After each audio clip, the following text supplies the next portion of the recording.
I said 6:30. 6:30 is a relatively unusual time to start. I know most people are used to 7, but unfortunately, I really appreciate the flexibility of everyone making the schedule adjustment. I just want to say a few words as we start. Uh, my name is John Lucio, so good evening, everyone. I'm the chair of the Issues and Programs Committee with the Ward 5 Democrats. I want to welcome you to this evening's conversation. I did that in air quotes about ranked choice voting, or affectionately RCV. Please note that I did not use the term panel or forum. I want to be clear that the Ward 5 Democrats have not articulated a position for ranked choice voting, on ranked choice voting. Or whether we should support or whether we should oppose the district adopting ranked choice voting. And while we've had many fruitful discussions, certainly in Ward 5 Democrats, about the topic during either the executive body meetings or general body meetings, some of our members are actively supporting or opposing as individuals. But we as an organization have chosen to further education about RCV before taking an official position, which is really why we're here this evening. We're not naive. We heard just this week at our general body meeting from Councilmember Henderson that a bill is written and waiting, but we are being cautious to not too hastily take a position until we feel like our members are empowered to make informed decisions about how we should officially determine whether to support, oppose, or even remain agnostic. So before we start, I just want to talk about a couple ground rules about sort of what tonight is and what tonight is not. Tonight's an opportunity really to ask foundational, even rudimentary questions about RCV, right? How does it work? Where has it been adopted? What are the experiences in those jurisdictions? How would we implement it here if we decided to do that in the district? Tonight's about respectful dialogue, right? Fact-based knowledge from subject matter experts, who I'll introduce here in just a few minutes. And it really is about empowerment of information for those who feel they don't have enough basic information about RCV to take a position. All of that being said, those who have strong opinions about RCV either way, opposing, may not be fully satisfied with the evening, but I think that everyone's going to be able to learn something, and that's what's most important. Tonight is not a night to inject those impassioned, even well-reasoned advocacy for the purpose of bullying those who oppose the viewpoint or have an opposing viewpoint itself. It's not a night to inject, unfounded rhetoric that may be intentionally or even unintentionally confuse or obfuscate the uninformed.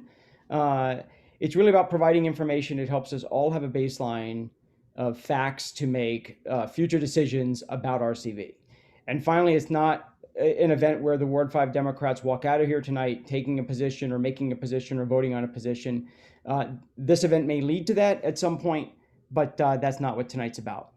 So the final ground rules is we have two very distinguished and learned participants here tonight, and they may not have all the answers to the questions. So as appropriate during the course of the conversation, each guest would be able to defer to others to help respond to a question. Again, going back to the principle of empowering with information and getting the right information. But I will not direct questions to anyone other than our guests. So that's just one of the ground rules. We fully acknowledge that some of you have very strong and impassioned feelings, and this may not persuade you either way, but we hope that everyone does learn something from tonight. So while I'm clearly certain you're tired of hearing from me, before we begin, I want to introduce the chairman of the Ward 5 Democrats, Andrew Gordon Fletcher, to kick things off. So, Chairman? Yes. Good evening, everyone. Again, my name is Gordon Andrew Fletcher, chair of the Ward 5 Democrats. And, I just want to say greetings and welcome to everyone. As John stated, I'm not going to reiterate everything that John stated because he laid out a very clear line of rules for tonight's discussion. Is that we are here to respect everyone's opinions, thoughts, ideas. We're going to be respectful. We're going to listen to John as the moderator. And for me as chair of the Ward 5 Democrats, it was really just important for us to continue to have forums where we educate and we provide information to residents. This, as you all know, is being recorded because this is something that we want to send out to our members and just to other folks in Ward 5 and around the city for information purposes. We want the Ward 5 Democrats to be an information hub and a place where all thinkings, all ideas can come together under democratic principles, whether progressive, moderate, conservative, whatever. You know, if you're a Democrat, that's you're here, that you have a place within the Ward 5 Dem. So I'm not going to say much more than that. I just appreciate all of you. I know you all have been working very hard on this topic, whether you're for it or against it. And so I look forward to a very robust and respectful discussion. Thank you, John, and thank you to the panelists, and thank you to those that are here tonight. Let's, I guess, like CNN says, let's get after it. Great. Thank you, Mr. Chairman. So just for format purposes, we'll guide some of the earlier, the early part of the conversation, and then we'll try to field some questions from the chat. So please, please put some questions in the chat. Sean Sullivan, the Ward 5 Democrats recording secretary, will help us manage our way through some of the questions. So thanks, Sean. We couldn't do this without you. With all of that, let's get started. We'll start with introducing the two panelists, or the two conversationalists. So we have Jacqueline Castaneda, who's representing Rank the Vote DC, and Verna Claiborne with the DC Women in Politics. I'm going to let them introduce themselves and provide their background and their engagement with ranked choice voting. And then they may or may not have a presentation to present, and if they do, we'll bring that up, and then we'll see if that stems any questions. If it's all right, let's get started. Do you mind starting us off, Jackie?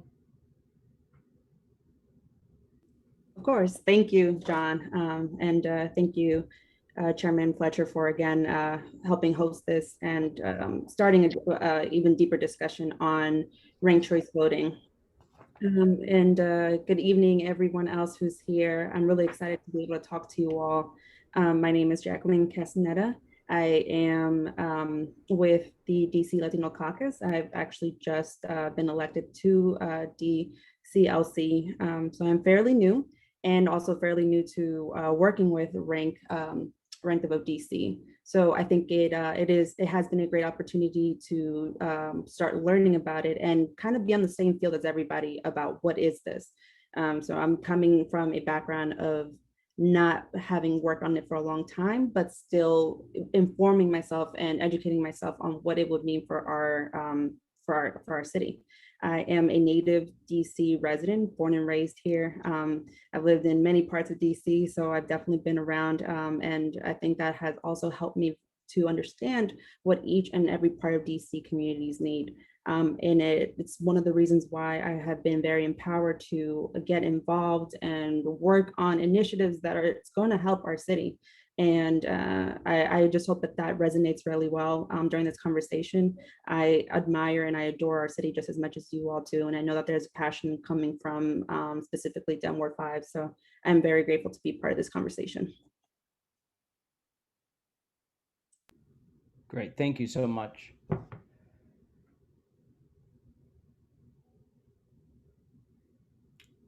Jacqueline, do you want to walk through your presentation, or are you okay? Sorry, I thought we were going to go next to. No, we can go. Yeah, that was my fault. I'm sorry. Okay. Yeah, thank you. So now, next, please welcome Verna Claiborne, who is very active in DC Women in Politics and has done some pretty good research, as far as I understand, on ranked choice voting. And Verna, please share your introduction. Thank you. You all getting ready to go past me, so I was going to cut my video and my phone off. I'm sorry, Verna. It wasn't personal. I promise. That's all right. Listen, I said, okay, so we're done here. I'm Verna Claiborne. First, let me thank you, John, because you have been very helpful and informative in walking me through this process, and also to you, Mr. Fletcher, and to all of those of you who have joined this call tonight. I want to express my appreciation for giving me an opportunity to present information that has been gathered not only as a result of my work as an executive committee member of the DC Women in Politics, but as well a loosely gathered group of people who also have looked at this ranked choice voting issue and who have some real concerns about it. I am a 50-year DC resident, a resident of Ward 5, and I have come here by way of Little Rock, Arkansas. I have worked in both the private sector here. I have worked in the federal government for 9 years. I have worked in the DC government for 9 years, including a stint in the mayor's office as the director of the Office of Labor Management Programs. I retired from DC government as the associate administrator for the Solid Waste Education and Enforcement Program, where I ran the Office of Recycling, the Office of Solid Waste Enforcement, and the Environmental Crimes Unit. As I said, I am here representing DC Women in Politics. I have, along with another colleague of mine, spent a number of months that, more than I care to think about, researching and looking into this whole issue of ranked choice voting, because I too have an interest to assure that whatever decisions get made with respect to the electorate of the District of Columbia, that we are making the best decisions for all citizens that live and vote in the city, and who would be significantly impacted by any change at this time by our electoral process. Thank you for inviting me, and I look forward to our conversation. Great. Thank you so much, Verna. Greatly appreciated. So Jacqueline, would you like to start off with, so the obvious question is the first question, right? What is ranked choice voting, right? For those that are uninitiated, or those that we hear a lot about it, but we may not necessarily know what it is, included in your discussion, if you don't mind capturing that question. And Jacqueline, if you'd like to start us off, you're welcome to use your brief if you'd like, or perhaps you could just give us a little tutorial on ranked choice voting. Yes, I will actually just discuss it a little bit and explain it the best way that I think will make sense. But ranked choice voting is an alternative way of voting in place of a system that we already have now. Ranked choice voting is what it says. It's ranking the choices that you believe will make the election the outcome of what you wish for to happen. So if there are few candidates that you believe should be ranked on the ballot, then that's what will happen. And you get up to 5 candidates that you get to rank for. So you will have your first choice rank, your second choice rank, and your third and fourth, and so your first choice will obviously be the one that you are trying to get elected. And then you have others that, if for some reason your first choice does not get the number of votes they need to be able to get elected, then your vote will then move to the second choice that you put on the election ballot. And this continues until there's obviously a winner. And that's, I want to say, the simplistic way of putting it, but it also makes a lot of sense in terms of what it means, because that's really what it is. It's you're ranking who you believe will be the best choice in the election that is happening. And I think there's also important to say that you don't necessarily have to rank 5 candidates. If you are sticking with one, you can just obviously just rank that one choice that you're voting for. But this is an opportunity to give folks a chance to express how they feel in terms of the election, who they would like to vote for, and who they believe will be the best in that case. So ranked choice voting not only gives an equal opportunity for all candidates to be able to run, and also allow many people to run in terms of those who may not be able to before, but also gives community the power to be able to say, this is who I think will best represent us. And I believe that we have the opportunity to select more than one. And again, it's not selecting 5 different people, it's selecting one, but you get the opportunity to rank at least 5 folks. So.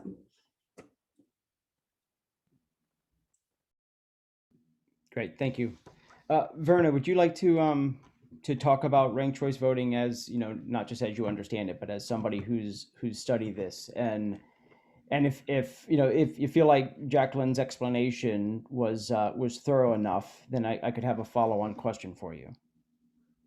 Well, what I would point to in terms of um, what Jacqueline talked about in terms of how ranked choice voting would work in the district. Let me give you an example of our more recent election. In our most recent election, we had 24 candidates running for one office.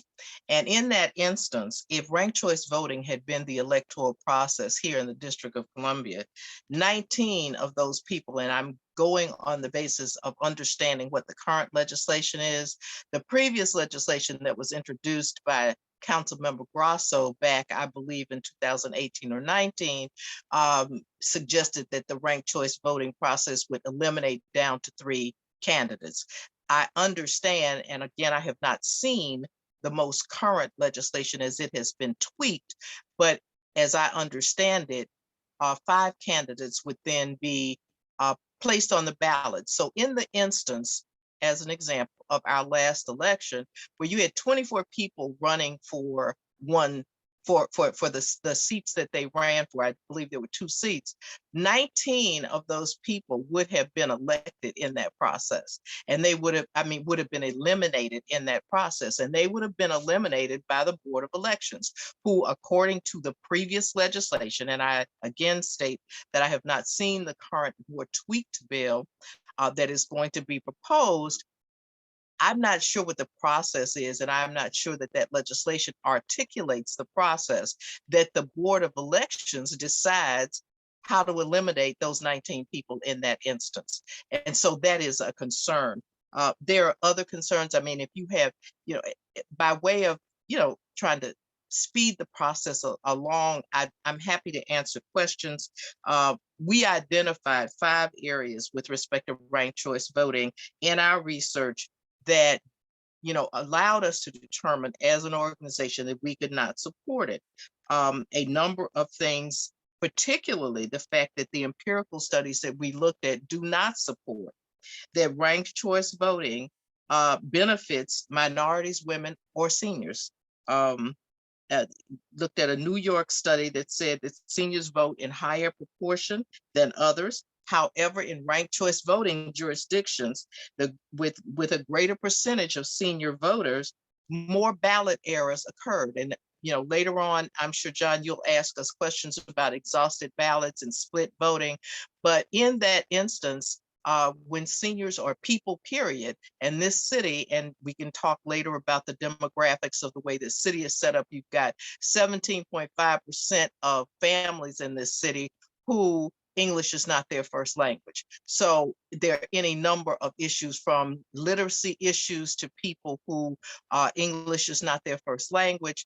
But those votes, then if they make an error on those ballots, those become exhausted ballots. Those become ballots that get discounted. So it is as if you did not vote. So one, just as an example, Maine, which is the first state to wholly adopt ranked choice voting, found that ranked choice voting for the state of Maine was so complicated that they and confusing that they developed a 19-page instruction booklet for ranked choice voting. So there are problems that are inherent in ranked choice voting that I think, as we go further in the conversation, I'll be able to point some things out. Jacqueline can talk about the pros, and I certainly, will be able to support based on data that I have researched and that our group research that suggests that ranked choice voting, particularly in a plurality city, we're not saying that this is a perfect voting system, but we are saying,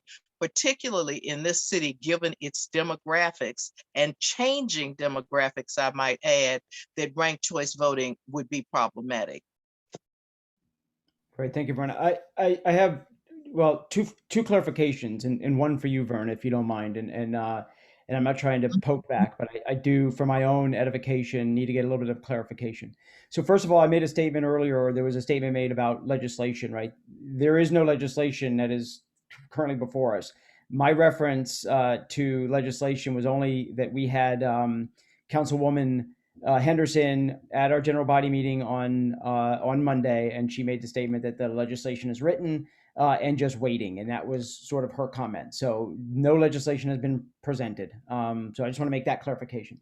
Second, would you just walk me through your statement about 19 people being eliminated? Explain, and I apologize to have you do this because I just don't understand that comment. Would 19 people have been eliminated from being on the ballot? Or Point of order, 19? point of order, Mr. Chair. Point of order. Yes. Point of order, Mr. Chair. I think you're out of order. By going back, if you're saying that you do not understand the process, or are you challenging the question of the presenter? I think you're kind of out of order, Mr. Chair. Okay. Well, I appreciate that, but this is not necessarily a. It's not that. It's just a clarification question because if look, I guess my litmus is if I can't understand it, then my assumption is that maybe others don't understand it, and so the purpose of the evening, I would like. Sounds like you understand. Let me respond to that, John. In the election that I referenced, you had 24 candidates running for a city council office here in the District of Columbia.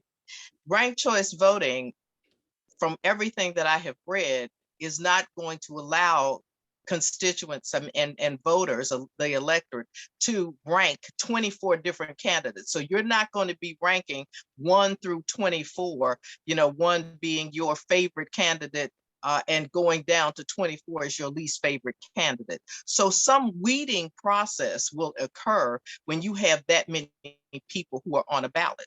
And that weeding process would have to occur prior to that ballot being introduced to the public, to the general public who's going to be voting. That weeding process would take place by the Board of Elections. Now, I am basing my statement on the fact that I looked at and reviewed in fair amount of depth the previous legislation that was introduced by David Grosso, and my assumption, and I am honest, I'm owning up here that that's my assumption. My assumption is that a good bit of the legislation that Councilmember Henderson said was on the table but had not been presented has been extracted from that previous legislative bill that did not come out of the council and may not have come out of committee. So again, I said I have not seen what the new legislation that Councilmember Henderson did in fact own up to the other night has been drafted. So I have not seen that, but my understanding is that the candidate pool of 1, 2, 3, 4, 5 would be 5 candidates as opposed to 24 candidates, as an example. That was the example. I'm sorry. Thank you so much. I was not challenging your assumptions. I was just asking for clarification, and I really appreciate you walking through your perspective on that, and that was really helpful for me to understand better what that comment was. So thank you very much. Absolutely. Let me just go to Jackie or Jacqueline real quick. Let me ask you a question. You've heard some, right? Obviously, you've heard some of the opposition, and so you're well versed in those that are not supporting as an advocate, right? Who's studied this as well. What concerns do you have about, or do you have concerns about implementing ranked choice voting here in the district? And I'm not asking you to change your advocacy. I'm just asking you to provide some alternative perspective of the things that you identify that we would be concerned about, maybe the things that we would have to, if it were adopted, that we would have to mitigate. Yes. Is it okay, before I answer that question, I did want to do a brief clarification because what Verna brought up actually is a really good point. And I'm actually really appreciative that Verna, you were able to dissect that a little bit more for us to understand, because that is a common misconception also about how ranking goes. So this will be brief, but I would be remiss if I didn't explain it really well. But all candidates are still going to be on the ballot. You're not ranking up to 24. It's the same process as if you're doing a 1-2 voting. If you're just voting for one person, the rest are eliminated. It's the same process. This time you're ranking up to 5 people. So no one's getting eliminated unless they're not voted or they don't receive the majority of the votes. And I didn't realize that this was a concern that was brought up. I think this is something that this is the first time I hear about this type of concern. So I am appreciative that this was brought up because it does help us at least understand where some of these things are coming from and how we can provide the right information on it. But I did want to say that no one in the ballots in this case, how it was that we had 24 people. If ranked choice voting was there, those 24 people will still have been in the ballot, except we would get the opportunity to rank 5, so whoever we wanted instead of just 1, and all of them would have still been there. And if they did not get the majority of the votes, they would have been eliminated as just the same process that we have now. So I just wanted to make sure I clarified that.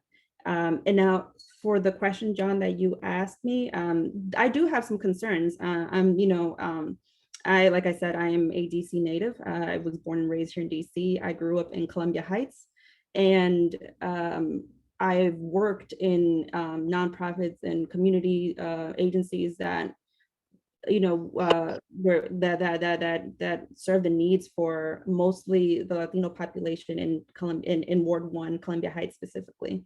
And there has been lots of concerns on my end that we give a lot of information that doesn't make sense to my community. My community speaks mostly Spanish.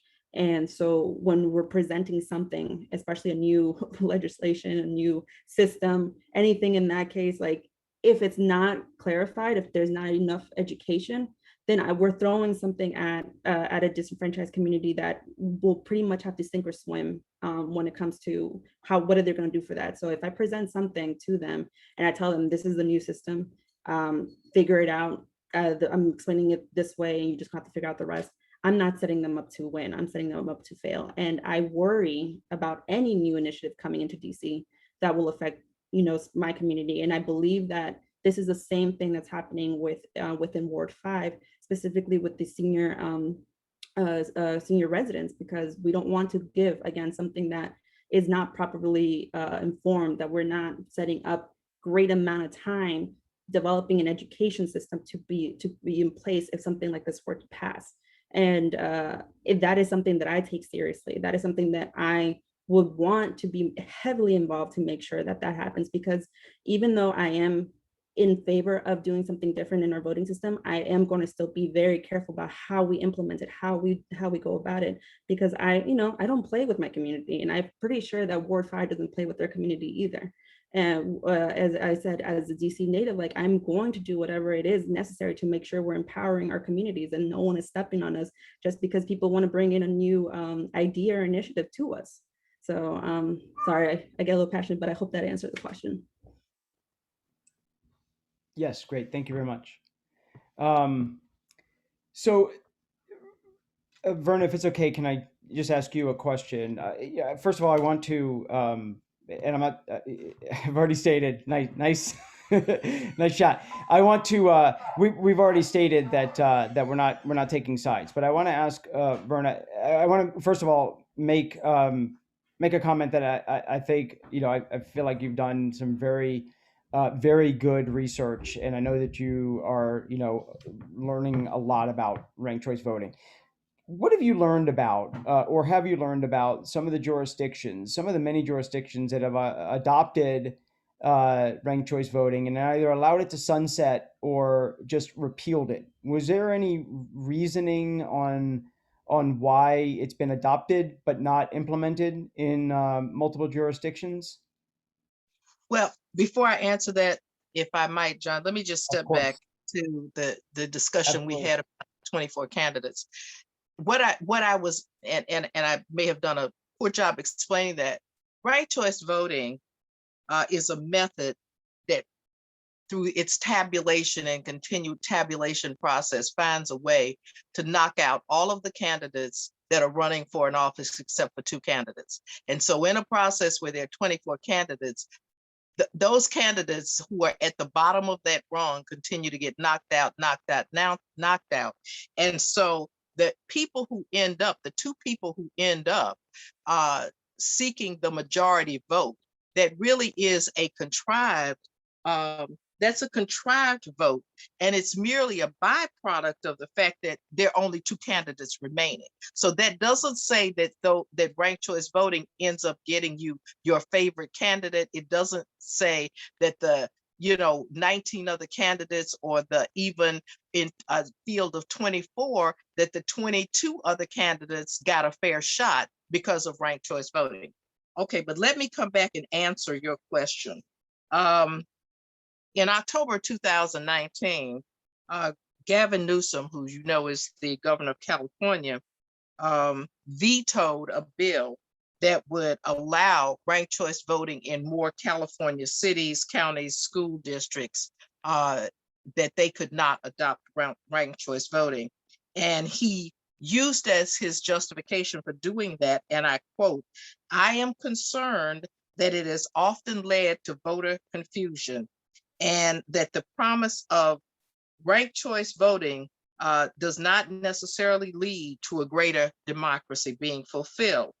Jerry Brown also vetoed the ranked choice voting bill, stating that, I quote, "Ranked choice voting is overly complicated and confusing. I believe it deprives voters of genuinely informed choice." And even in the state of Maine, and let me find, in Burlington, Burlington, Vermont. And I should know that my grandson, by the way, you all, I'm digressing here, just graduated from the University of Vermont. Yay. Anyway, in 2009, Burlington, Vermont conservatives ranked their favorite candidate first, and it got them the least favorite candidate who was elected as the winner as that tabulation went on. And so Burlington voters subsequently, after 2009, as a result of that, repealed ranked choice voting. And according to data that was researched by Dan Weatherburn, and let me pull that up, 5 cities that have adopted ranked choice voting have subsequently repealed or sunset ranked choice voting. These are Ann Arbor, Michigan, Aspen, Colorado, Burlington, Vermont, Gary, North Carolina. Sunsetted or organizations that sunsetted it were Henderson, North Carolina, and another place in North Carolina. I will tell you that the concerns and problems that were raised as a result of those jurisdictions who either sunsetted or abolished ranked choice voting were: ranked choice voting is complex to understand and confusing. The voter procedures are confusing even for a seasoned voter. It requires extensive voter education from trained personnel and resources. Many voters will not receive this voter education for a variety of reasons. Ranked choice voting could eliminate the choice, especially in a Democratic city, of for DC voters in a highly Democratic city. And untold numbers of voters will ignore ranked choice voting and vote for only one preferred candidate. And as far as DC is concerned, one of the concerns raised in Dan's paper is that DC only recently legislated public financing and implemented it for the first time in 2020. His statement is that it would be premature to introduce another major electoral change. Another conversation that I was privy to with a woman who is very well known, who also served as a board member for the Board of Elections, has indicated that the education and training that would be required, particularly given the demographics of this city, to bring people up to speed and to educate them into the vagaries of ranked choice voting, would be tremendously expensive for the District of Columbia. I'm not talking about even the systemic change of dealing with our electoral system and the equipment and computer, but just the process of educating the electorate here, who are people who vote. And I spoke to seniors. I'm talking about young people. I'm talking about people who may be both intellectually challenged, those people who may be challenged as a result of English being their primary language, and in fact, people who are ADA challenged. So those are the reasons that I would advance may have precipitated the number of the jurisdictions who have abolished and or sunsetted ranked choice voting. Thank you so much. Greatly appreciate the response. I want to, you highlighted something that is obviously, I say obviously, but obviously seems to be on everyone's mind, or certainly raises within the biggest concerns, right? Which is education of the populace on how this actually works and how to implement it, and certainly the education of the vulnerable populations of citizens. Whose responsibility is it to educate? If we were to adopt, or if we were considering adopting, whose responsibility is it to educate our citizens, and particularly those that are the most vulnerable? You mentioned a long list of those: seniors and those with mental disabilities and handicaps and other, language issues and things. Whose responsibility, and is there any confidence that that we can actually educate the populace on how this works? And I can start with you, Jacqueline, since Vernon, I'll give you a breath, and then we'll come back to you. Thank you, John.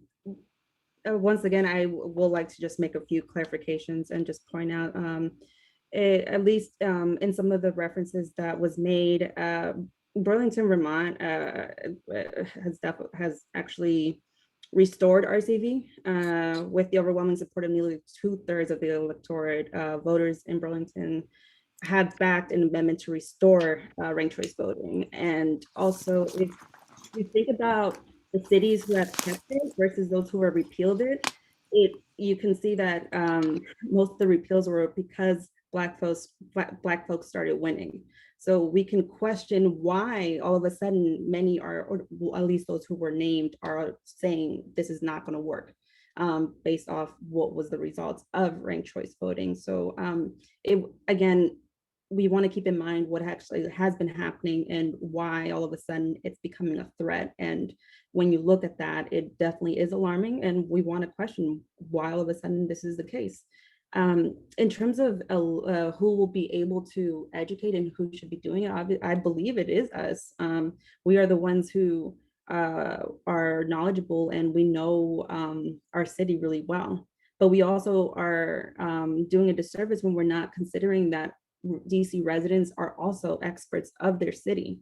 DC residents know who they want, they know what they need, and they know what it's going to take to get to that point. And there has been a lot of opportunities where I believe that has been taken away. And this ranked choice voting is an opportunity to get us back to that place, but get us empowered again to be able to say, this is what I want, and this is what I'm going to do for it.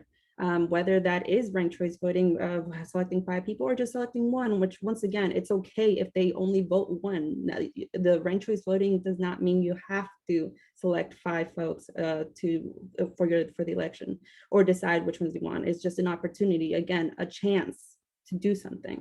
And there are many people, many communities in DC that I do think we want to pay special attention to when it comes to education, because again, I do worry about within my community, figuring out the right language to share and to say, this is what it means. We don't want to confuse people. And I know we don't want to confuse young folks also, especially those who are just turning into the age of being able to vote. I know that my little sister, she's going to be leaving for college, and we're now in discussion of what's going to happen when she's away in a different state, and how is she going to remain voting in DC. Conversations like this helps educate and bring a type of questions in within conversations that we didn't think about, because how are we going to educate newly college students who are going to be away and know what to do with their ballots when they're not in DC. So, we raise these questions and we prepare them. Ranked choice voting also, if it does get in, if it does happen, won't happen for another 4 years until 2024 election. So we will have a bunch of time to be able to get that education going, to bring that information, to have these discussions. It's not being rushed. And if it does feel that way, I think it's just because it's something new. And change is scary sometimes, especially within our communities. We face a lot of different things that we didn't understand and have to deal with it now. But I believe ranked choice voting is giving us an opportunity, especially at a pace that we can digest, to be able to learn from it and prepare ourselves for that time. I mean, during the pandemic, we were able to learn how to vote through mail-in ballots, finding the boxes to put them in, or go to the actual election sites to vote. And we did that during a pandemic in under a few months. Now imagine if we were given years to learn how to do this. I highly believe that our residents will be well prepared to be able to do something like this. Great, thank you. Verna, would you like, is there any response or anything you'd like to add to? I would like to, let me respond to that. First, let me say, and I appreciate that Jacqueline, noted that some of the jurisdictions that repealed or sunsetted ranked choice voting did so because Black candidates were being elected. I don't have any empirical data at this point to support that. However, what I would say to you is that in the District of Columbia, if you look at what our city council and what our city government looks like in the District of Columbia, our elected city leaders, then the proponents of ranked choice voting, if that is some basis upon which you are advocating for ranked choice voting, it's more or less a moot issue, because clearly this city is reflective not only of the demographics of the city, but as well, it would be unlikely that ranked choice voting would be an issue in terms of whether Black voters were elected here or not. I think it would be more of an issue given the changing demographics that Black voters and people of color may be disenfranchised. But let me answer your question, or let at least address your question about who pays for that. We pay for that. The taxpayers pay for that, John. And the bottom line, in the District of Columbia, we have some real serious problems in this city right now. We've got a city coming out of a year and a half of COVID, of a pandemic that has shut this city down. We've got children who have spent over the last year not being able to do in-person learning, and many of our children have suffered and are going to go into the next school year operating at a deficiency. That's going to cost money to bring those people up to speed. We also have a city where soon, at some point, the mayor and the city government, the leaders here, are going to lift the moratorium on the housing, of putting people out of housing who couldn't pay their rent, people who had mortgage issues. Those are serious issues. And so where do these people go? They join the homeless population. That costs money. You've got people here who are in food-starved areas. We are feeding more people than we've ever fed before. DC is experiencing, unfortunately, a significant surge, and we're only, 5 months into the year. We're seeing a significant surge in violence and crime in the city, carjackings, shootings. And so, in the climate that we are in, where we have as much as has gone on in the city with respect to both civil unrest and the incidents of violence and other kinds of matters that are law enforcement and otherwise that need to be addressed in this city, all of those things cost money. And so I am saying, part of my looking at this push for ranked choice voting, and no matter what folks say, unless we go into the notion, unless we accept the notion that, let's say, this grassroots organization is going to raise enough money, which I would suspect would be, in at least $1 million if that were necessary. And I'm just throwing out a figure to educate the number of people in this city who would be impacted, who could be marginalized or disenfranchised by ranked choice voting, a new system that they have to learn how to rank these folks. Then, and if in fact that happened and that money was coming from private sources, I would be real concerned about the push for ranked choice voting, as opposed to if it was taxpayer money. I'm saying that, it is, there are serious questions to be asked here, whether or not putting the kind of money into pushing an electoral system, even in 2024, because we're going to be living with the consequences of civil unrest. We're going to be living with the consequences of this pandemic for some time to come. It's not going to go away next year or the year after. We're going to be living with that for a while. And so I am saying that, to spend the kind of money and energy that is going to be necessary to educate people and to institutionalize a new voting system for this electorate, I just believe that our dollars could be well spent otherwise. So that's my answer to that. Great. Thank you, Verna.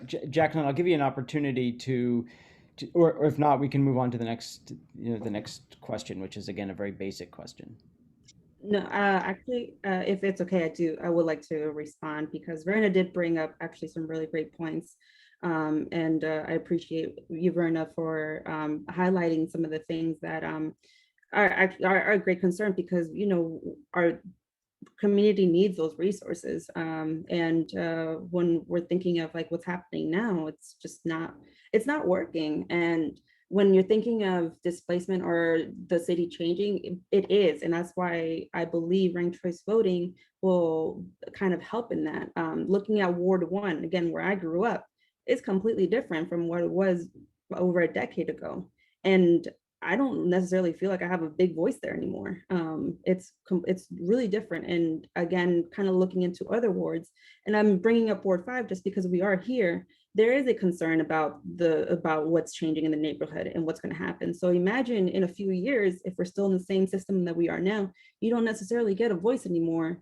And it's again because the concerns of what we're bringing up now. What's going to happen as our city is changing? Are the people who are looking out for us going to get that opportunity to be able to get the chance to be elected? Because now we have higher folks who are not from DC, folks who are from different areas, not understanding what we really need and what DC has needed. They have a better opportunity of getting there. Ranked choice voting will give us an opportunity to allow people like us, our fair community members, to be able to get up there. And I think, and again, I'm thinking about Ward 1 because that has definitely changed. And I know that there's fear that a lot of other wards and communities have as well. And in terms of like resources, yes, it will cost money to be able to set up an education system for things like this, but I think that happens already, and it's also a fair reason to do so. We're investing in something that can help our communities deal with violence, deal with homelessness, deal with the fact that we do have many of our community members on food stamps, rent control, all that stuff. That this is an opportunity to do so, because we're going to have, again, opportunities for more people who understand that being on the ballot.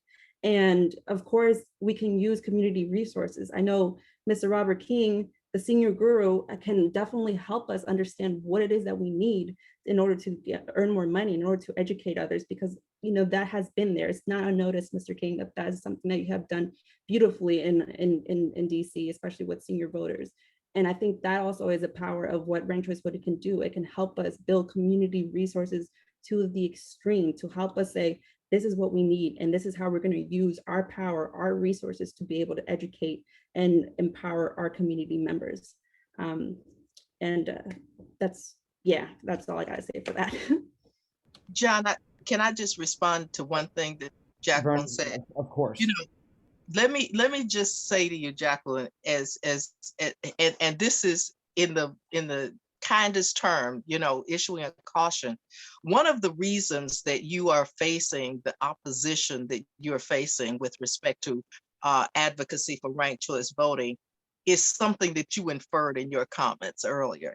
And that is that ranked choice voting is going to allow, let's say in Ward 5, as an example, and you certainly specifically called out Ward 1, it's like, this gives us an opportunity to get rid of the existing leadership, and that the leadership we want to put in place are the people who represent who we are, who we believe should be leading this city, the people who look like us. And I think that the resistance that you're going to get around this city, maybe not in every ward, but certainly in a number of wards, Ward 5, Ward 7, Ward 8, is when you advance an ideology that suggests to people, we don't want you in those jobs. We want people who we're supporting, who we think represent what this city ought to look like. And let me say that, and I'll say it like my girlfriend used to tell me, that dog's not gonna hunt, okay? That's a rabbit hole I don't think you want to go down. So it's, that's just my comment to, and I'm sure that you did not mean we're going to get rid of all the Black candidates, all the, Black leadership. That's how that kind of comes across. Respectfully, I definitely see the concern in that, but I don't believe that that will happen. I believe that within your community, and any community, people know who is running, people know who was trying to come in there, and you will eliminate those who are not going to be there for you. Ward 5 has a very strong community, and if there are elections ever in that, I don't believe a stranger will come in and win all your votes. That's not what's going to happen. If proper election is done in terms of outreach, education, talking to those who are running, you will know who you're going to vote for, and your community will round up together and do the same. Ranked choice voting is not saying that just because one stranger is going to come in, all of a sudden all the votes will go to that stranger. If the community is strong, if the community is smart, if the community knows what's happening because they've done the work and they've been there long enough to understand that, it will show. If a stranger is coming into Ward 5 trying to run and has no idea what the community is about, do you really think that they're going to get elected? I don't believe that that's going to happen. And I know that that's part of what might be a concern, but I think looking past that, that's not, I don't believe that that's really what's going to end up happening. I believe, again, that if the community knows what's happening within the community, it will stay there. It will be that way. It will empower the community. Thank you, Jacqueline. Verna, I'll let you, respond again if not. But if not, I do have one kind of a simple question for you. Well, simple to me. If you're okay with it. Let me just say this. One of the data points in the research that I did, a Pew Research study found that 34% of Republican voters and 32.5% of Democratic voters couldn't even name their own party's nominee for Congress. Now, that's national politics. Right here in this city, I will assure you that of the 24 candidates that were on the ballot in our last election, a significant number of the citizens who voted in this city had no idea who most of those candidates were. Right here in this ward, unless you are personally acquainted with and have dialogue, or you are engaged in community activities across this city, there are many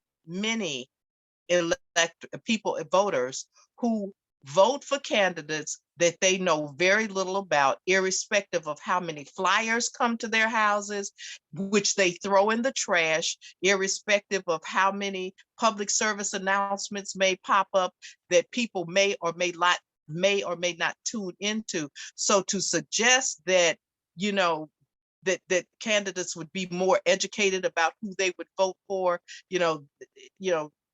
I would beg to differ with you on that, and I will tell you that it will have a lot to do with who ends up on the ballot, who gets to their ear, and who has money backing their candidacy to make sure that they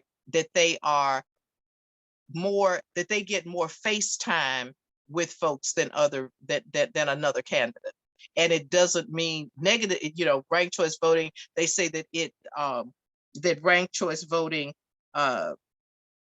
discourages negative campaigning. I don't have any evidence to support that. I'm simply saying that the people that get more face time, incumbents obviously are people who have a better shot because they've been in office, but we've also seen both in national politics as well as local politics that money is also a significant driver to who ends up in elected offices. John, you wanted to ask me a question? I do, and I apologize, Jacqueline. I can let you come back to this after if you'd like. I just fear we'll go back and forth. I think we get the understanding of your perspectives, and I think this is helpful for the education. This is kind of, and this is not a poking question in any way. This is really just an inquisitive. Do you think the electoral process as it is now needs to be updated or changed? And if RCV is not the answer, is there another answer other than the legacy, electoral system that we have now? You're asking me that question, John? Yeah, just it's really your belief based on your experience, which is Let me grab not this being little. discounted.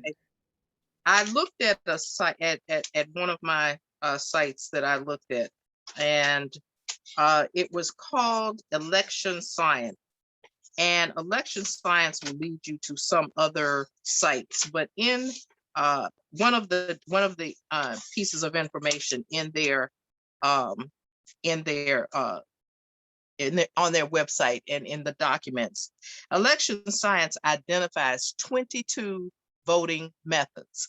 They range from winner take all, approval voting, block approval voting, asset voting, instant runoff voting, proportional approval voting, single transferable vote, which is ranked choice voting, single non-transferable vote. That's only just a few of them. Nobody is saying that the plurality voting system that exists in the District of Columbia is perfect. Nobody is suggesting that it does not need to be tweaked, that we don't need to look at it. What we are saying is to throw the baby out with the bathwater is not necessarily the answer either. We do not believe that that's the answer here.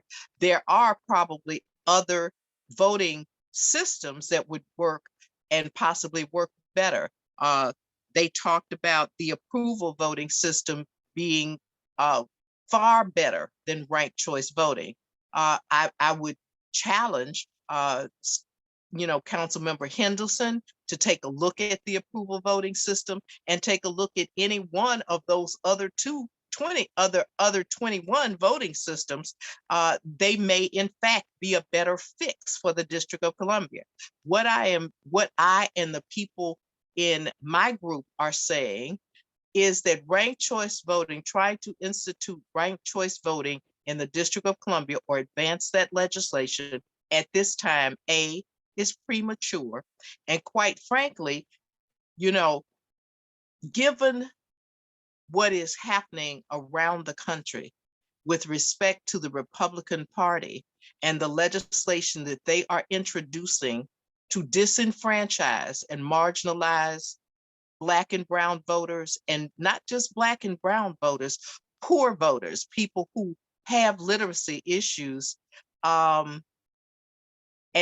this proposal and the advocacy for ranked choice voting in the District of Columbia at this point, notwithstanding that we don't recognize that, our voting system could be improved, is suspect. It is suspect to many people.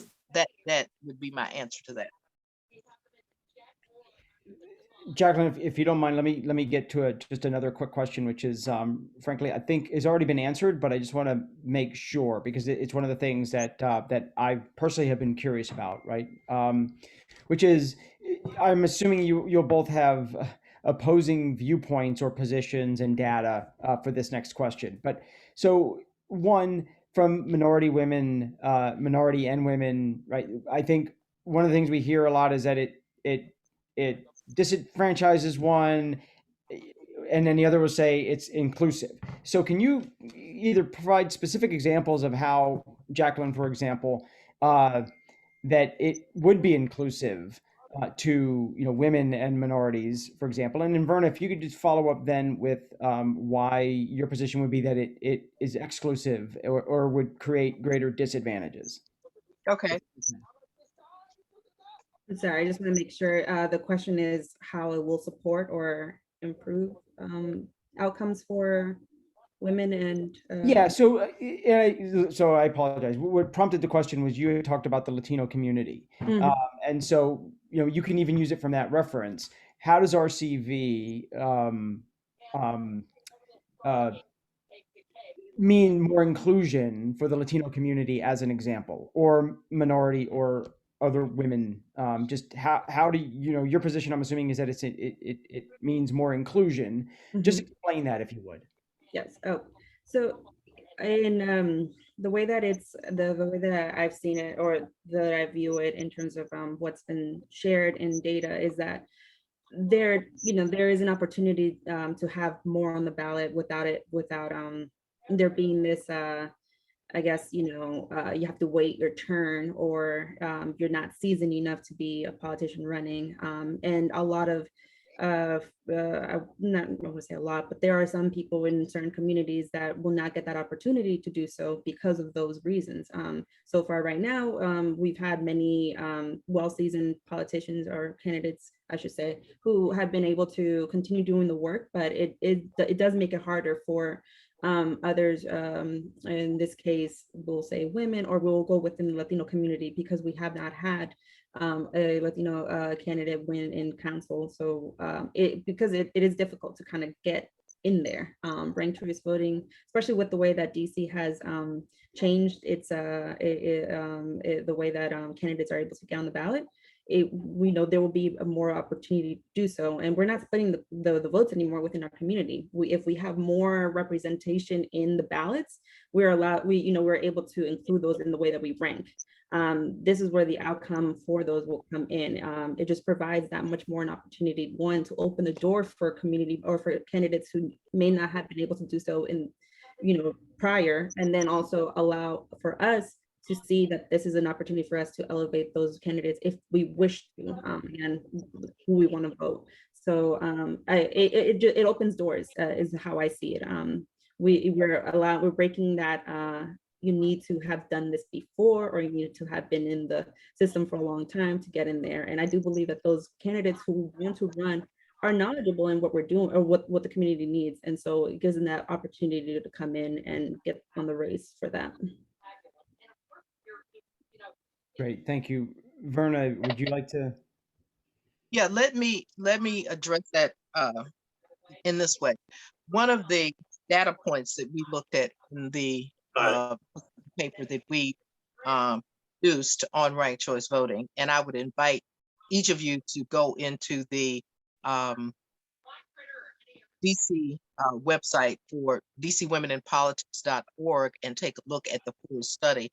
I would also suggest that website will also have some of the statistics from Dan Wedderburn's study as well. But one of the things that we looked at in 2019, Fair Vote, and I'm sure all of you all are familiar with Fair Vote, did a study of 54 counties in the Bay Area of California.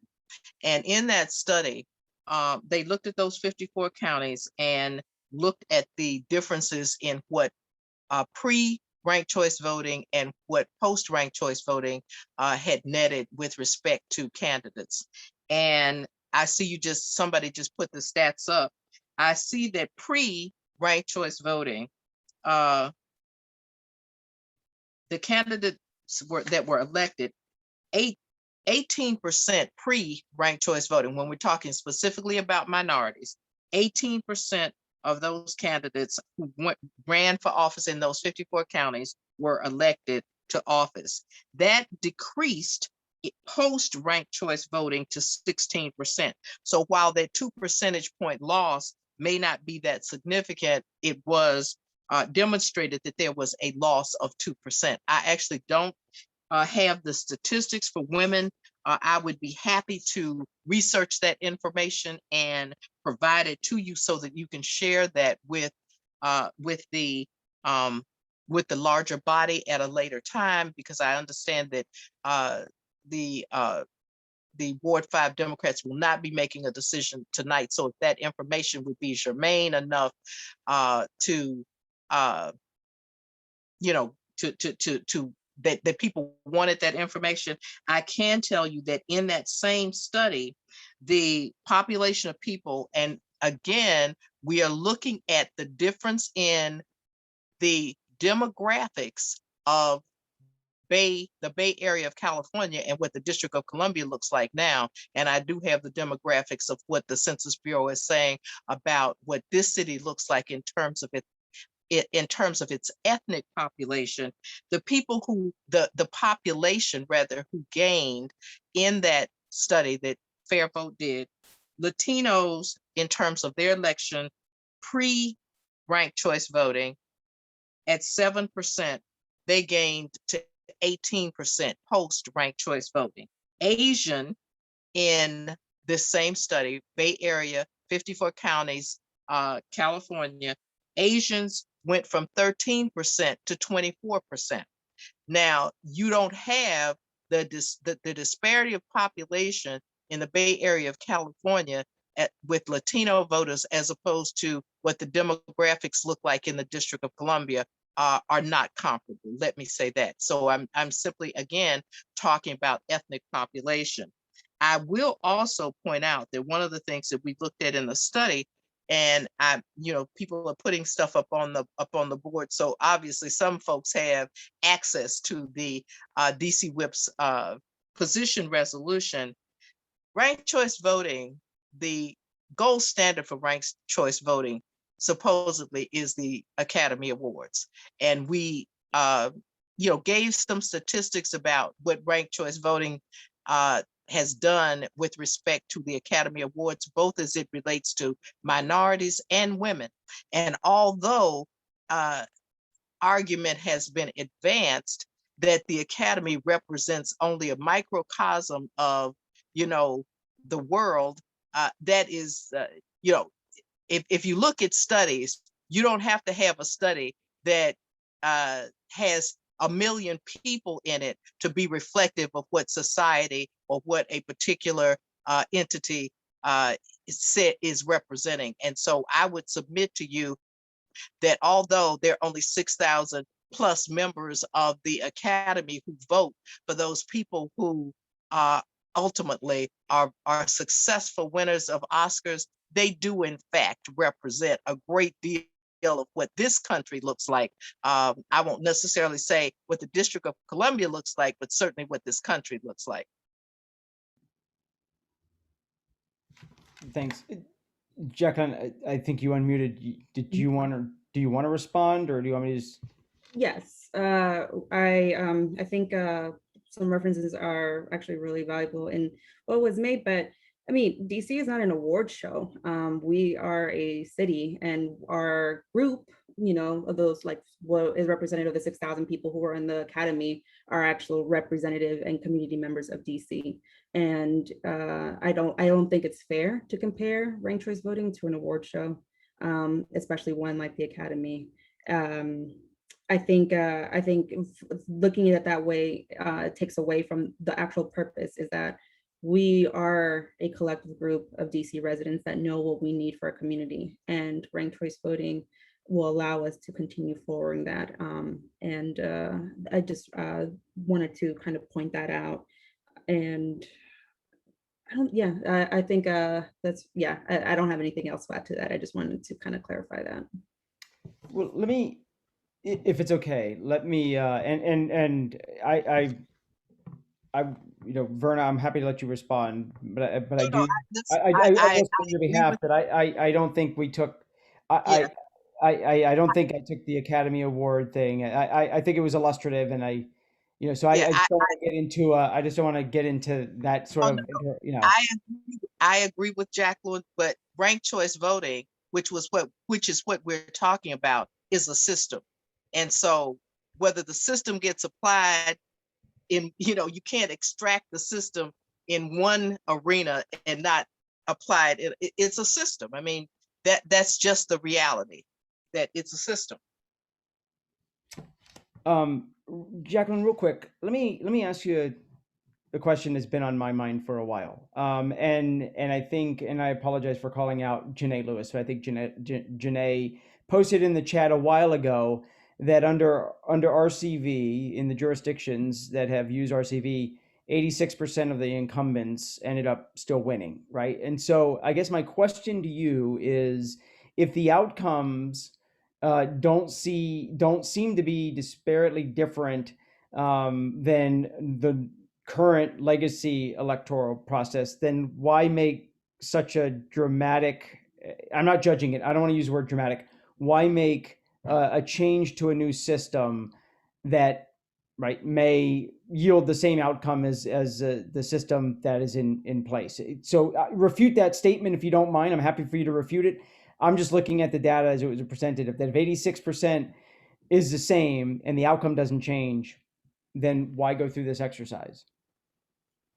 So it's a good point. And I will add for myself that it's more just about, again, giving the community more empowerment to be able to vote in the way that they would like to, with more opportunities. Even if the incumbents still win, the under system, it's still limited. However, I do wish, if it's okay, to pass this to my colleague Janae, since I believe that she may be able to explain this a little bit further and better than I would, in terms of why it's still necessary, despite what was just said. Yeah, I'm happy to do that if she's comfortable doing that. Yes.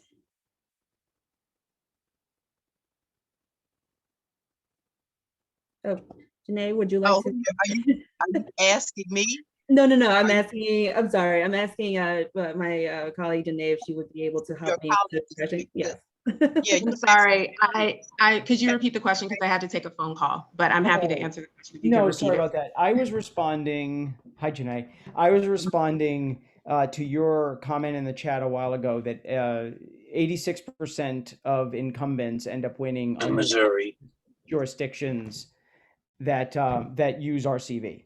And so my question was just simply refute the statement that if the outcomes aren't changing that much by using RCV, why change from a legacy system that seems to have the same outcomes, that clearly doesn't use or come up with disparate outcomes?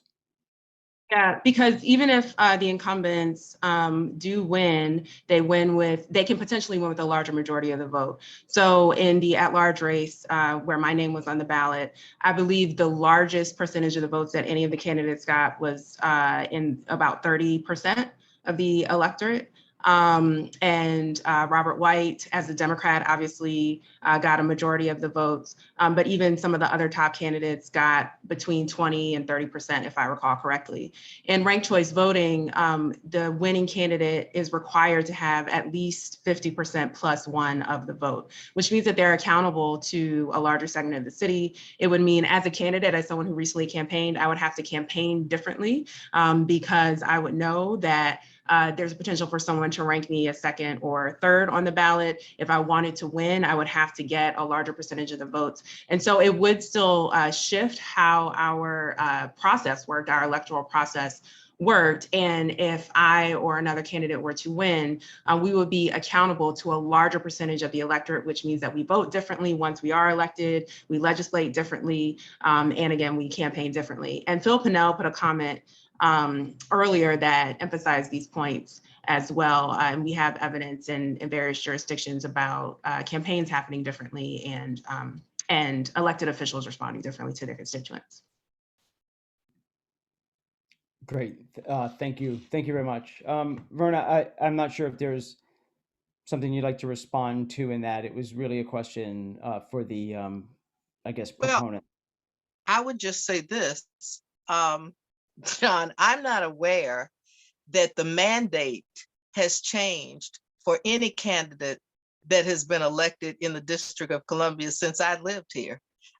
For any candidate in elected office in this country, although there are those who clearly obfuscate their responsibility and obligation to its citizenry. We have seen that over the last 4 years and been victimized by it.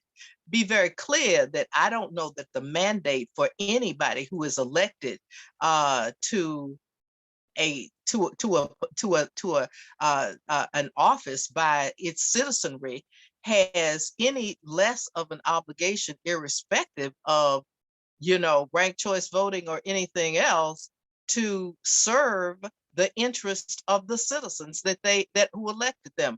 And in this city, irrespective of whether or not Kenyon McDuffie or Christina Henderson or, you know, Brianna serve in their respective wards. I know Christina's an at-large.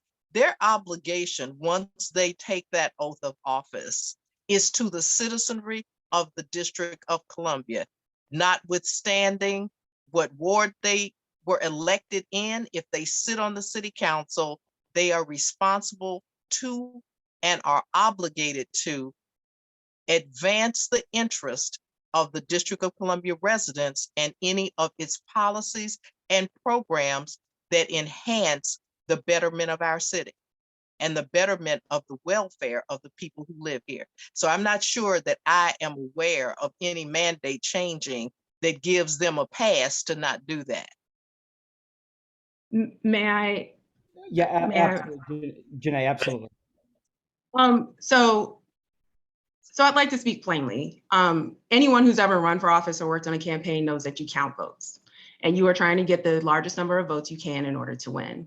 I currently live in Ward 7, and talking with seniors and talking with non-English speakers and talking with people with disabilities, we are aware that people who are running for office at the citywide level will only show up at election time, and we don't see them again for 2 or 4 years.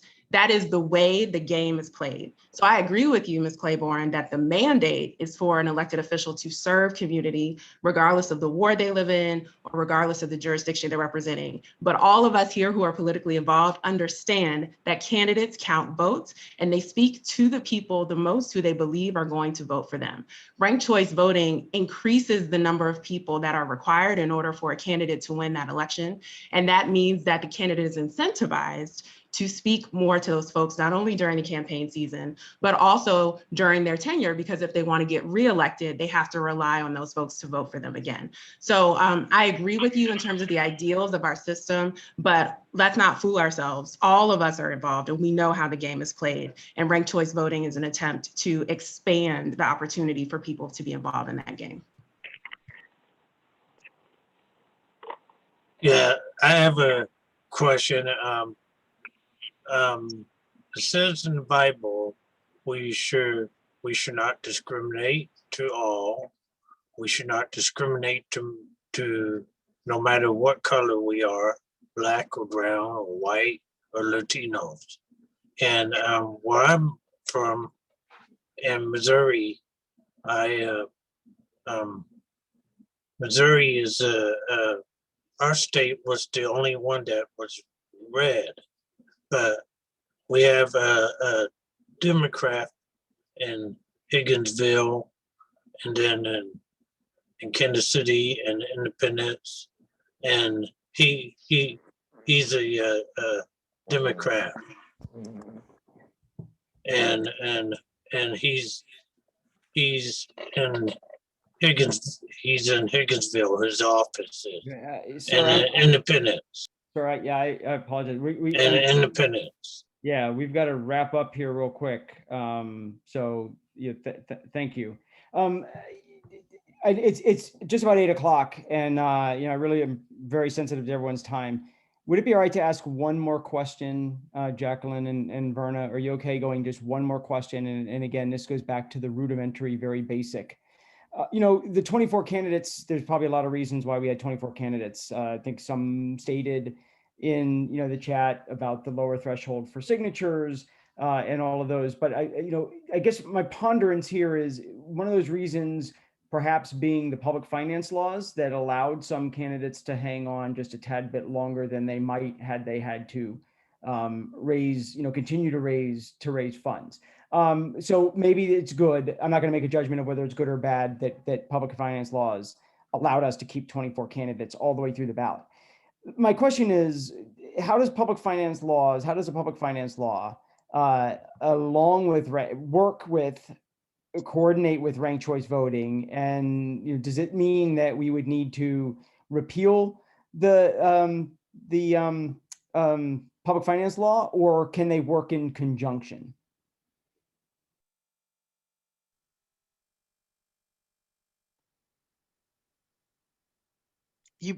You're Jack- posing that. No, Jacqueline, do you mind? We'll start at least starting off with that. Yes.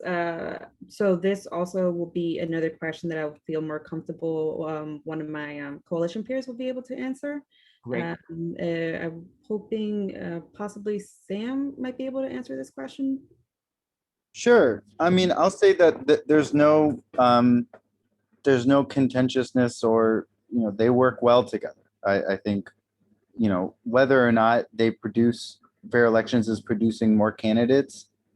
We have a lot of candidates right now, and when you have a lot of candidates, if any of them are similar, whether that's moderate, progressive, Black, white, Latino, any community splits the vote right now.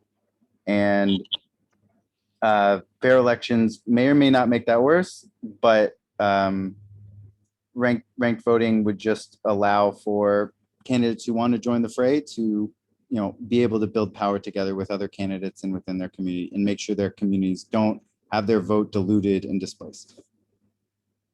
Okay, great. No, thank you very much. Like I said, it was just a question that I was curious about myself. So thank you. Well, it is just a little bit past 8. Verna, I'm not sure if you would like to say anything in response to that question, or if we'd like to go ahead and start, closing out. And if there's any comments that anyone would like to make.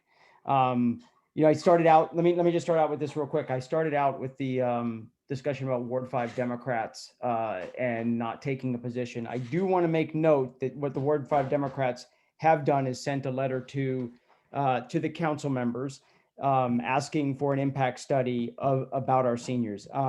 If you'd indulge me, well, if Mr. King, who kind of led that effort, wants to say a few words about that, we'll let him say something real quick, just because I think it is an important step for us to at least identify that we are concerned about the senior issue. So Bob, if you're on, do you want to say just a quick word about that? You hear me, John? We can hear you, Bob. Yes, let me just say good evening to the all Ward 5 Democrats, and good evening to all those who have joined this very powerful conversation. Just a little background. Some of you may or may not know I've served as senior advisor for several mayors, starting with Walter Washington, and I retired with Fenton and accepted service position as senior advisor for elderly affairs. I was 10 years Civic Association president at Fort Lincoln, and I served 32 years as the ANC commissioner for Fort Lincoln. Also, as John pointed out, I chair the senior Ward 5 Democrats Senior COVID-19 Commission. It was our efforts working with my committee, Hazel Thomas and Chairman Fletcher as an ex officio member, John Lucio, and Austin, who came all the way from Ward 2 to give us a helping hand. And we were able to convince and revolutionize how would we be voting in the District of Columbia going forward. In 2022, all registered voters will receive an absentee ballot in the mail. And this was troublesome for me when you're talking about 24 candidates on a ballot, and you giving a senior who's blind for 24 candidates on a ballot, and you ask that senior to pick Minnie Moore and Jack, or the 3 blind mice or on that ballot. I'm very happy that our council member McDuffie, who this letter was sent to, is a council member for Ward 5. Also, the 4th highest ranking person in the city behind Chairman Mendelson, Chairman Pro Tem. He's already been on record opposing ranked choice voting. Also, I want to thank Jeanette Mobley and for her leadership, and also Anita Shelton, who they call the Queen, but to me, she's a friend in need and a friend indeed, and Tony Dugget, and also Dan Weatherburn. Now, I just want to point out just a couple of things. The ranked choice voting is implemented prior to informing and educating our seniors, the most vulnerable, stable, reliable voting population in the District of Columbia and in the country. It would lead to the greatest voter suppression and marginalization since the Voting Rights Act of 1965. 54% of DC seniors over the age of 60 live alone, which is 14% higher than the national rate. We're talking about a total of 130 seniors from the age 60 to 80 living in private homes citywide. 130,000 seniors from the age 60 to 80 citywide live in private homes. We have 83 public and private senior housing properties citywide. Nearly 15,000 residents and other individuals who have health-related disabilities live there. Who are we talking about? We're talking about the blind, visually impaired, homebound, functionally illiterate, canes, wheelchairs, walkers, language issues with respect to speech disorders, difficult with forming specific words or sound that could be related to just having a stroke, having strokes. Not to mention what Verna pointed out, the 17.5 folks who may not have English as their first language. We're talking about nursing homes. How many people citywide? We got 2,570 nursing home beds. Assisted living facility rooms, citywide, 1,870. Who lives in a group home? Citywide, several hundred. Let's come back down. Let's take a ride with me down to Fort Lincoln in Ward 5. Ward 5 is Fort Lincoln, for an example, is home to the largest population of seniors living anywhere in the city, over 1,000 seniors living in 5 buildings.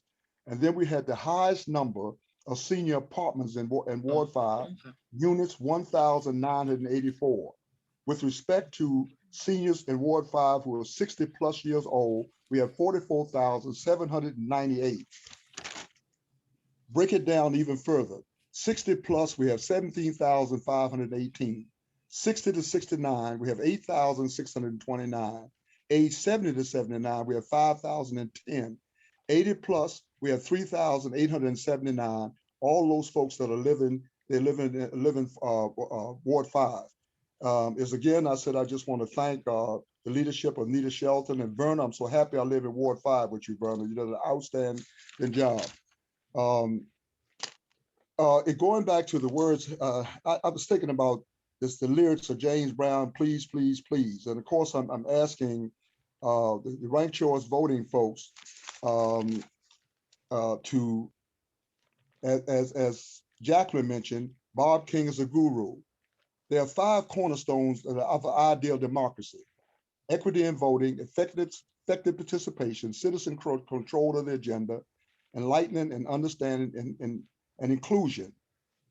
I'm asking the ranked choice voting folks, what kind of plan do you have to inform and educate the most vulnerable, stable, reliable voting population in the District of Columbia? And that's my my piece there, John. That's my I've hoped that you would join in supporting the assessment study. I hope that we were able to raise the money. I'm recommending that we could do the study right in Fort Lincoln in terms of the folks that I mentioned to you early, who would get a ballot in the 2022 and ranked choice voting was there in 2024. Can you imagine someone who's visually impaired, someone who's blind, functionally illiterate, wheelchairs, walkers will receive that ballot in the mail and asked to play, pick it like they go play numbers. This is a very serious and it's a dangerous threat to our democracy. This is a plurality system. The old saying is, if it's not broke, don't fix it. Pinto, if they had ranked choice voting over in Ward 2, she would not have won. So this is and I thank Jeanette Mobley and Anita Shelton again for the leadership for women in politics. And I suggest that those women who are supporting ranked choice voting is contributing to their own demise. Thank you. Hey, thanks, Bob. Thank you very much. I think that everyone has now a thorough understanding of what some of the concerns are by by members of the Ward 5 Democrats. And so I'm happy to let you respond, Jacqueline, but I know that we will be working and you have been working with with Bob and trying to get information out. And so we appreciate that. It is now 8:10 and I apologize for going over. Jacqueline, if you'd like to respond, you're welcome to, but if not, then maybe we can start with some closing and then we can try to wrap up if that's most convenient for Jackie and Verna. I actually just want to thank Mr. King for his passion and advocacy towards the senior community because it is very admirable. It's something that I hope to do so for myself as I'm getting more involved with how to better our communities. And I do want to have a conversation with Mr. King about what will be best, because in this case, he is an expert. He as one of the experts of Ward 5 communities. And I think having that conversation will allow us to know more of what we need to do to prepare for something to just in case things do change. And some of the things are valid. Like, we don't want to throw something at folks without them really knowing what's going to happen, especially for a very sensitive communities, particularly when they can be taken advantage of because we're not preparing them. So I do want to thank Mr. King again for his remarks, and I do hope that we can start building something where we can communicate and learn more from each other about how to better approach the system. Great, thank you. Verna, would you like to start off with any closing comments? Yeah, let me just, because I don't want to protract this any longer, because Sure. we told for an hour and we are way past that. Let me say this to everybody on the call. I am by far not a techie person. I mean, I've got a daughter in here who has me set up on her little stuff so that I can do this Zoom call. And every time I do one, I can't do them unless she's in the room.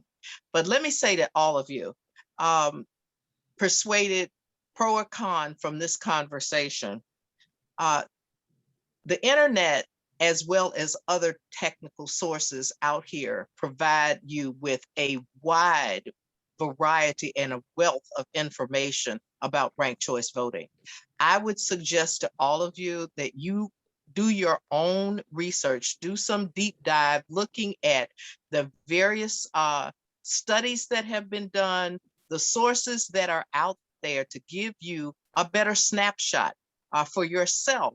You might have to read it 4 or 5 times, as I have had to do with a bunch of this stuff. I've had to read it 4 or 5 times, but it will give you a good snapshot of what you're talking about ranked choice voting. It will also open your mind to other alternatives. As I said, our voting system is not perfect, but as Bob just said, I don't think it's broken to the point that we need to do something as dramatic as instituting ranked choice voting over the next couple of years to fix it. Let me just invite you, do your own research, and then come to a conclusion, not only as an individual, but for those of you who represent organizations who are going to be able to influence or exercise some influence on the DC Council folks who are both proposing this legislation, who are going to vote for this legislation and decide whether or not it will fly or die in the wool.